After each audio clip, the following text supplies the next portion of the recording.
안녕하세요, 여러분. 오늘은 미국 경제에 중요한 영향을 미칠 수 있는 최신 소비자물가 지수 CPI 발표 소식을 전해드리겠습니다. 2월 소비자물가 상승률이 예상보다 낮게 나오면서 시장이 주목하고 있는데요. 하지만 여전히 연준의 목표치보다는 높은 수준을 유지하고 있습니다. 미국 노동부가 수요일 발표한 자료에 따르면 2월 소비자물가는 전년 동기 대비 2.8% 상승했습니다. 1월 상승률 3%에서 다소 낮아졌지만 시장 예상치인 2.9%보다도 낮은 결과였습니다. 일단 숫자만 보면 인플레이션이 완화되는 신호처럼 보이죠. 하지만 경제학자들이 더 주목하는 식품과 에너지를 제외한 근원 인플레이션 지수 3.1% 상승하면서 여전히 높은 수준을 유지했습니다. 이는 인플레이션의 기저 추세를 반영하는 지표이기 때문에 연준의 정책 결정에도 중요한 요소가 됩니다. 연준은 사실 노동부의 CPI보다는 상무부의 다른 물가 지표를 참고하는데 이 지표는 보통 CPI보다 낮게 나타납니다. 하지만 이번 수치를 고려해 봤을 때 인플레이션이 여전히 연준의 2% 목표를 초과하고 있다는 점은 분명해 보입니다. 현재 시장에서는 연준이 올해 안에 금리를 인하할 가능성을 기대하고 있지만 이번 발표는 연준이 서둘러 금리를 내리기는 어렵다는 신호로 해석될 수 있습니다. 한편 인플레이션을 자극할 또 다른 요소가 바로 관세인데요. 최근 미국 정부가 중국, 멕시코, 캐나다 등 주요 교역국에 대한 추가 관세를 부과하면서 물가에 미칠 영향이 점점 더 커지고 있습니다. 예를 들어 미국은 지난 2월 초 중국산 제품에 10% 추가 관세를 부과했지만 이 관세가 소비자 가격에 반영되기까지는 시간이 걸릴 것입니다.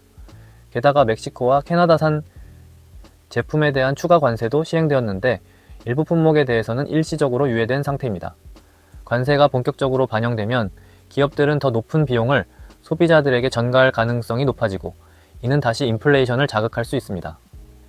특히 식품 가격이 상승하고 있다는 점도 주목해야 합니다. 최근 조류 독감으로 인한 공급 부족으로 계란 가격이 급등했는데요. 이런 요인들이 근원 인플레이션에는 포함되지 않지만 소비자들이 체감하는 물가 부담을 높이는 원인이 됩니다. 사실 인플레이션이 단순한 숫자 이상의 의미를 갖는 이유는 소비자들의 기대 심리 때문입니다. 과거 2021년과 2022년 인플레이션이 급등했을 때도 소비자들의 인플레이션 기대치가 크게 상승하지 않았다는 점이 연준에게는 다행이었죠. 하지만 최근 들어 소비자들은 더욱 민감하게 반응하고 있습니다. 텍사스 대학교 오스틴 캠퍼스의 경제학자 카롤라 빈더 교수는 사람들은 자신이 평소에 지불하던 가격을 정확히 기억하기 때문에 가격 변화를 더욱 민감하게 느낀다 라고 설명했는데요. 이는 연준의 정책 결정에 있어서도 중요한 변수로 작용할 수 있습니다.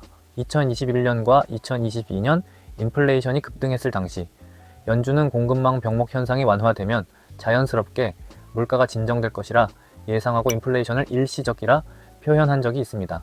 하지만 예상보다 더 오래 지속되었고 이는 연준의 신뢰도에도 영향을 미쳤습니다. 따라서 이번에도 물가 상승이 일시적일 것이라고 소비자들을 설득하는 것이 쉽지 않을 수도 있습니다. 결국 이번 CPI 발표는 시장 예상보다 낮았지만 여전히 연준이 원하는 수준까지 내려오지 않았다는 점이 중요합니다. 이는 연준이 금리 인하를 서두르지 않을 가능성이 크다는 신호로 해석될 수 있습니다. 내용 3줄로 간단 요약해 보겠습니다. 첫 번째 2월 소비자 물가는 전년 대비 2.8% 상승해 예상보다 낮았지만 여전히 연준 목표인 2%를 초과했다. 두 번째, 최근 트럼프의 관세 조치와 식품 가격 상승 등이 인플레이션을 자극할 가능성이 크다.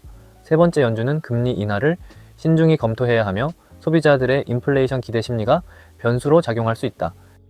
기사 내용은 전달해 드렸고 여담으로 말씀드리자면 저는 이번에 트럼프가 되어서 여러 가지로 주식이나 코인 시장이 좋아질 줄 알았는데 트럼프한테 뒤통수를 맞은 기분이네요. 이번 2월 중순부터 3월 중순까지 계속 내리기만 하는데 여러분도 힘드시죠?